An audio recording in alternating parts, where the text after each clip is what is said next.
so much low, isn't it? So I've seen in my own.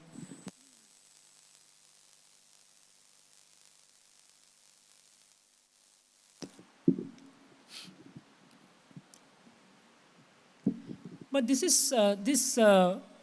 you see in her statement, her way of explanation is that she's taking different people whom the king love, right, one by one, and repetition of similar thing, sadness. Would you still feel like that?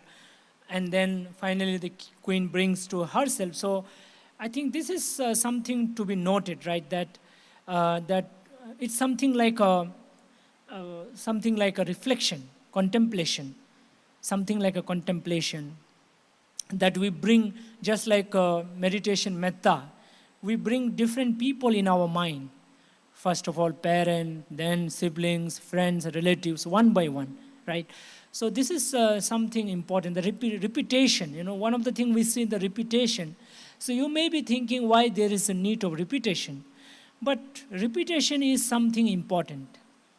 Repetition will make us, understand and go deeper into our heart, into our mind, isn't it? Just like you can say physical exercise that you do. So if you are doing some jumping, you do it maybe some 5 minutes or even more for maybe few months or few years, the same thing. Eventually your body get the result of that exercise which you do repeatedly. So this is something that we see, the repetition that we do. And you might have seen the chanting that we do, right, in the beginning. That is also the repetition of the teachings of the Buddha.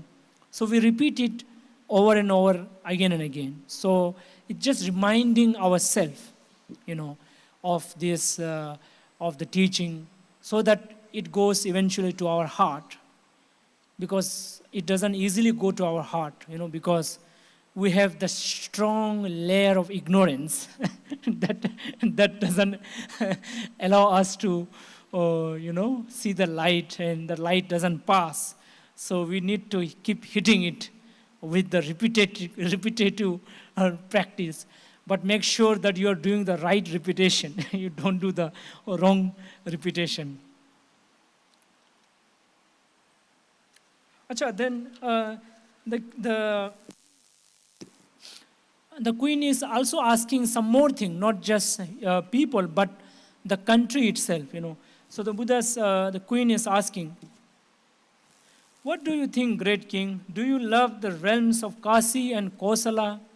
So Kasi is a very big, like Banaras, today modern Varanasi, Banaras, Kasi, and Kosala, of course. "Indeed, I do, Mallika. It's due to the bounty of Kasi and Kosala that we use sandalwood imported from Kasi and wear garlands, fragrance, and makeup. What do you think, great king? If these realms were to decay and perish, would sorrow, lamentation, pain, sadness, and distress arise in you?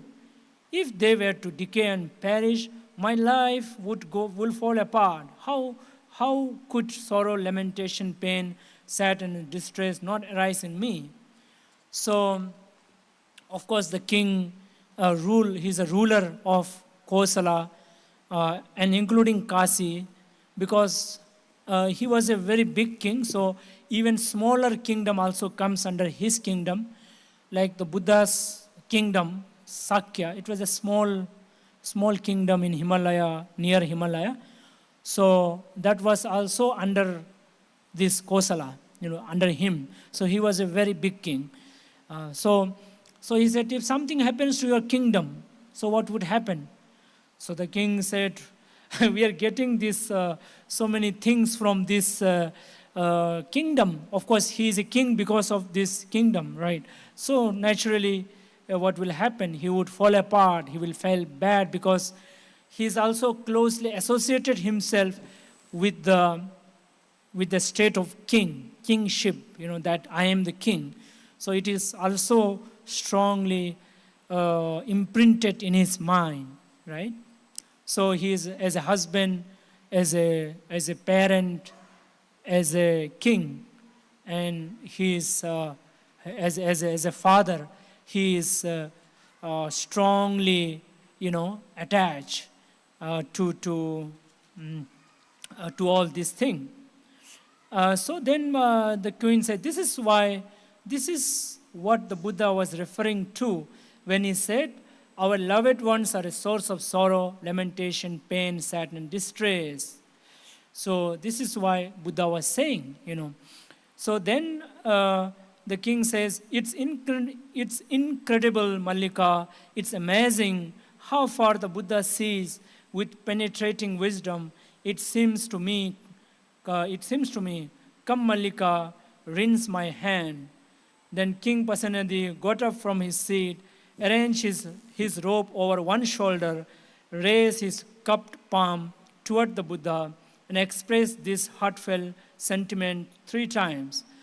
Homage to him, the Blessed One, the Perfect One, the fully awakened Buddha, 3 times, right? So the king now finally understood what Buddha meant, and now no more angry with the queen. The mission got successful. So the king became, he appreciated the Buddha's wisdom, that Buddha is somebody who is far sighted, looking far in the future, and and then he has a deep wisdom about our day-to-day ordinary life, So even though it looks quite simple, isn't it? That, okay, we get sadness from people whom we love. This sounds very simple, but it is very deep. See, if it happens to you, then you can understand. When you are the victim, then you understand, right? But even with inferences, even when we look at somebody's life, some other people's life, we can understand. We can see how it is affecting them. By seeing other people's life, we can understand. Sometimes we have to understand from somebody's life. We should not wait till it happens to us. That would be more extra layer of ignorance wall. So we can understand by even looking at others' life. And this is what we see in this sutra also, the instances of other people, and relating it to ourselves, So now what do you do, right? Because some of you may be thinking, okay, I know I will be suffering if my mother passes father or anything. So what do you do, right? So is Buddha making you sad? Is Buddha a very pessimistic, very sadistic, or something like that? He's making you feel all you sad people. Is that what Buddha is trying to say? Because that's what some of us may think.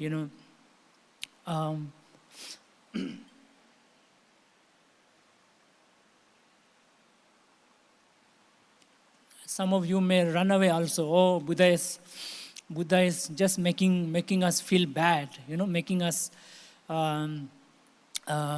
because also sometimes, especially in Indian culture, if we talk about death, then no, it is ashubh, it is something to be not talk about, especially in the night. If you talk in the night, you will find somebody in the next day, dying. So we see sometime like this, But what Buddha is telling is a truth that will eventually hit us, right? A reality that nobody is free. you know, someday or other your mother will pass away. Someday or other your father will pass away. Someday or other your husband will pass away. Someday or other your wife will pass away. Someday or other your brother will pass away. Someday or other your sister will pass away. Someday or other your another sister will pass away. Another brother will pass away. Your uncle, your aunt, your friend. So somebody will pass away, isn't it? That's a reality. Whom you love. Or your son, your daughter, another son, another daughter. Pass away, will pass away. And your turn will also come. So this is a reality that will hit us. And what Buddha is trying to say is to prepare us, so that we are well prepared before the reality hit us, right? So what we are supposed to do is that we think about it, and not just think about it, but a kind of a meditative contemplation. So just like we are doing this breath meditation, we can also do the death meditation.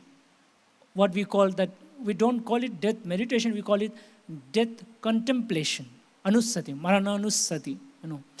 So contemplating on death. So you have to, just like what you see in the sutra, similarly, say, you meditate. First you maybe calm down the mind through breath meditation, and then you just tell yourself that, okay, I'm not free from death. I'm subject to death.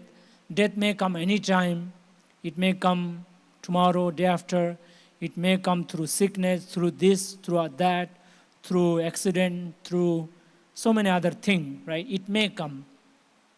So you basically acquaint yourself with the death. You familiarize yourself with the death, and you are comfortable basically with the idea of death, right? You make yourself comfortable with and then as I said, right, your parent or your siblings or friends, people whom you love, or people whom you know, or some people whom you are dependent on, one by one, just like metta, So this one is you familiarize yourself so that it is not like a shock for you.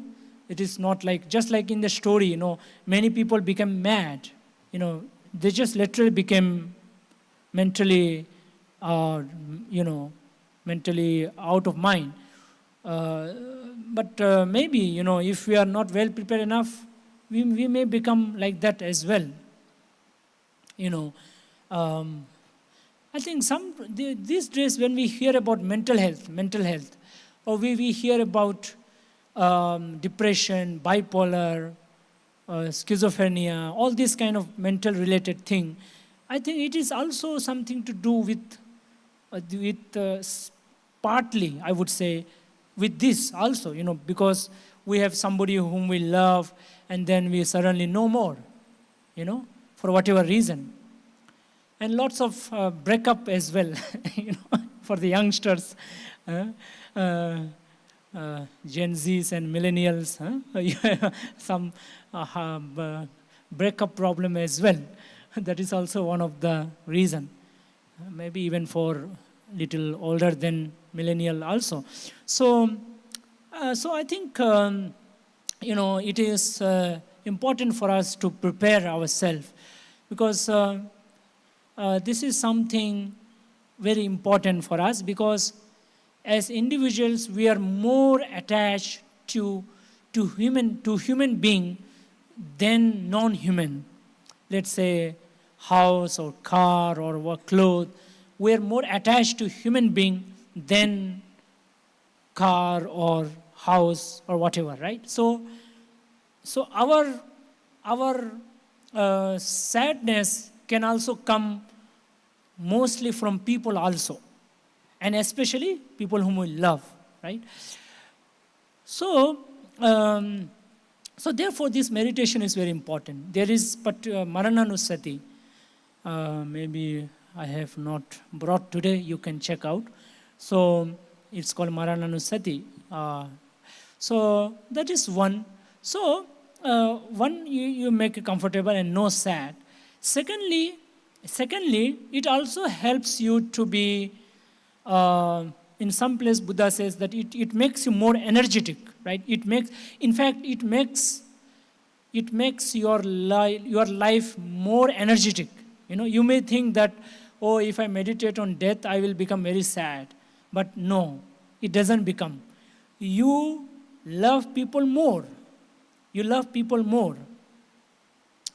And you value people more. You love people more.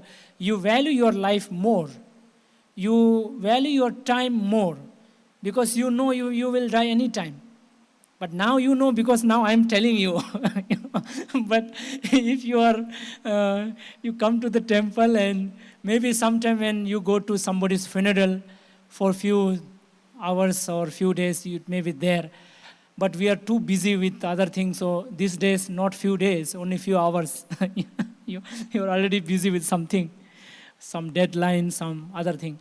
So therefore, it helps you to become more lively, more active, more appreciative about every moment. You're more lively in the moment, right? And you become more happier actually, right? Happier. You become more happier. So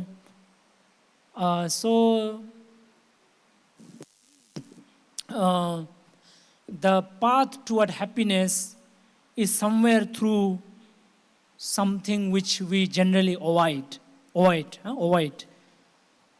For example, this death meditation. You may not like it, but this is the way toward happiness, right? So sometimes the path toward happiness doesn't necessarily be happy, right? To go toward happiness, to be more happy, the path may not be so much pleasant. It may be a little difficult, but it will lead you to happiness, right?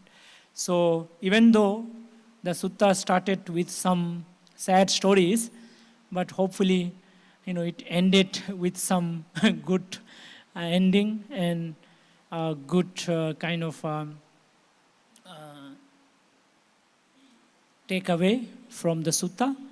And I hope you can, especially, because some people who they come and tell me that, oh, I'm afraid if my mother pass away, or if my friend or wife or husband, so I'm already anxious about it. They have this anxiety, right? We speak about anxiety.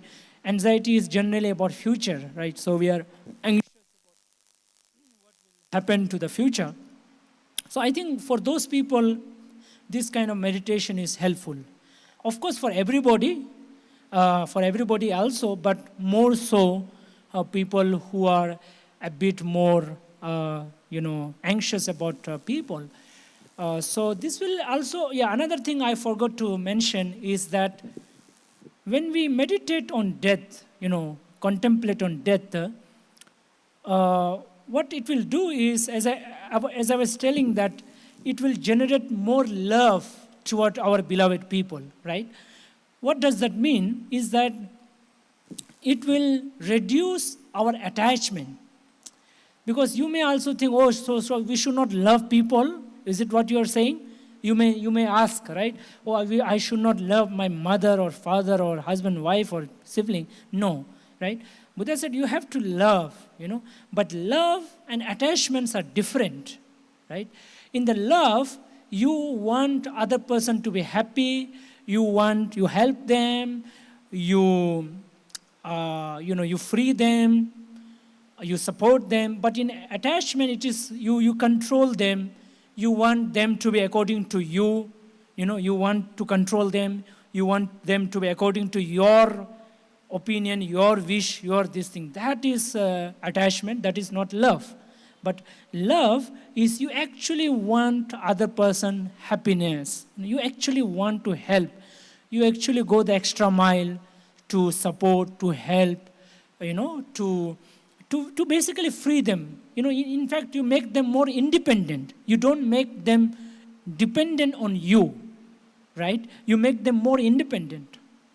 So that is the difference between attachment and love. So metta, that is what metta is all about. As Buddha spoke about metta, isn't it? Metta as something, to understand metta, Buddha gave the example of mother and the child. That relation, the kind of love the mother has the child.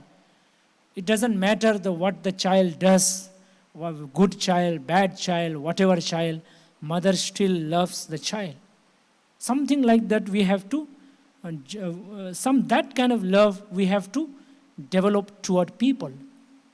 And then in that regard, meditation on death will help us, because then we know that nobody is here forever. Nobody is here for forever. Nobody is, always there. So why not I make the most out of my time with somebody, and help and support and be kind. So this is what also we can learn from this sutra, Piya Jatika Sutta. So with this, I conclude my Dhamma talk. Sadhu, sadhu, sadhu.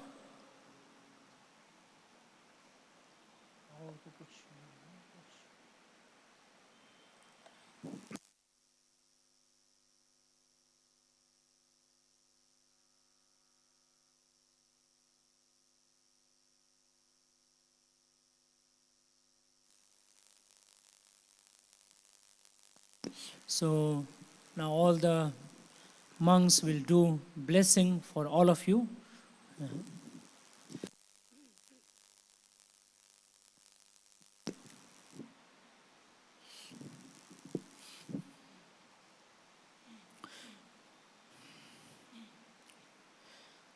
Bhavato sabba mangala rakha tu sabba de sabba bodhanubhavena sada te bhavantu te bhavato sabba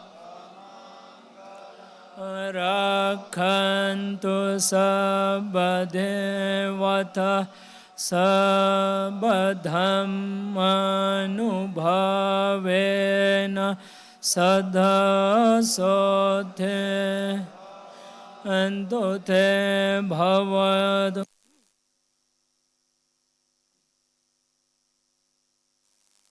sabba devata sabba sangha nubhavena sada te bhavantu te sabbetiyo vivash do sabba rogo vinasat Omate bhavatuvan Degayuk Akasatha cha bhammatha devanag Mahidika punya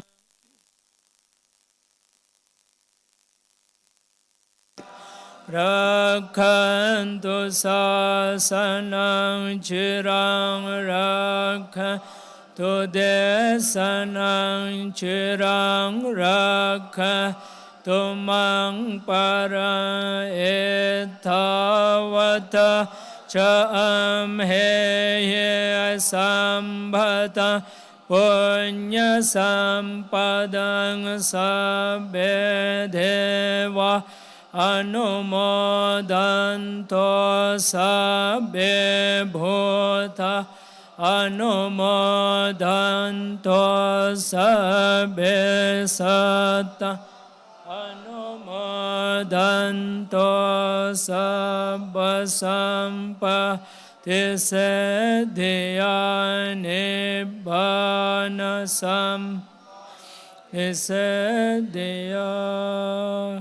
By the blessing of Buddha Dhamma Sangha, by the blessing of Bada Bante, Guru Bante, Bhikshu Sangha, And the blessing of today's puja, meditation, Dhamma teaching, may you all be happy, healthy, peaceful, and joyful. May you all be free from harm, danger, sickness, and worries. May all your wish be fulfilled.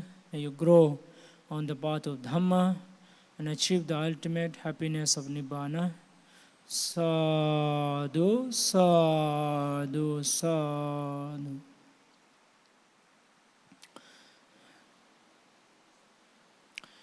Okay, with this we conclude. We thank all of you for coming and joining, and we see you again next Sunday. And before you go, have some prasadam outside, and see you again.